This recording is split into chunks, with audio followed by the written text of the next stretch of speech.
విమానంలో నలుగురు పోతున్నారు.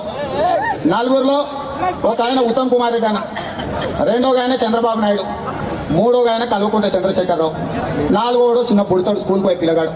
విమానం గాలికేరి బాగా ముందుకు పోయినాక అది ఖరాబ్ అయింది. ఇక దూకాల్సిన పరిస్థితి వచ్చింది. చంద్రబాబు నాయుడు చెప్పిండు, అయ్యా నాది ఆంధ్రప్రదేశ్, నేను అమరావతి కట్టుకునేది ఉన్నది, ప్రజలకు చాలా అవసరం ఉన్నది, నా అవసరం, నేను లేకపోతే మా రాష్ట్రం దెబ్బతింటది, పోలవరం కట్టాలి. 3 ప్యారాచూట్లు ఉన్నాయి దాంట్లో. మొదటి ప్యారాచూట్ ఆయన తీసుకొని కట్టుకొని దొరికింది. ఎందుకంటే అమరావతిలో అవసరం ఉంది, ఇప్పుడు నేనేమన్నా అయితే ఆంధ్రలో నష్టపోతారని ఆయన దూకిండు. ఆయన దూకిన తర్వాత కేసర్, అరే ఏం రాబాయి, నేను థర్డ్ ఫ్రంట్ వచ్చేది ఉన్నది, దేశం అంతా చేసేది ఉన్నది, నేను కూడా దూకాను, ఆయన కూడా తీసుకొని దూకిండు. ఇక మిగిలింది ఒకటి ఉత్తమన్న, చిన్న యువకుడు. అప్పుడు ఉత్తమన్న చెప్పిండు, ఈ దేశ భవిష్యత్తు నువ్వు యువకునివి, ఎంతో ఎత్తుకు ఎదగాల్సినవి, నేను దేశంలో భారతదేశం తరఫున సైన్యంలో పనిచేసినవి, నువ్వు ఈ మిగిలిన పారాచూట్ నువ్వు కట్టుకొని దుంకు, సావైన మరణమైన వీర మరణమైన నేను తీసుకుంటా అని చెప్పిండు. అప్పుడు ఆ పిల్లోడు నవ్వి, లేదు సార్ మన ఇద్దరం 2 ఉన్నాయి, మన ఇద్దరం కలిసి దుంకుదాం, చెరోటి కట్టుకున్నాను.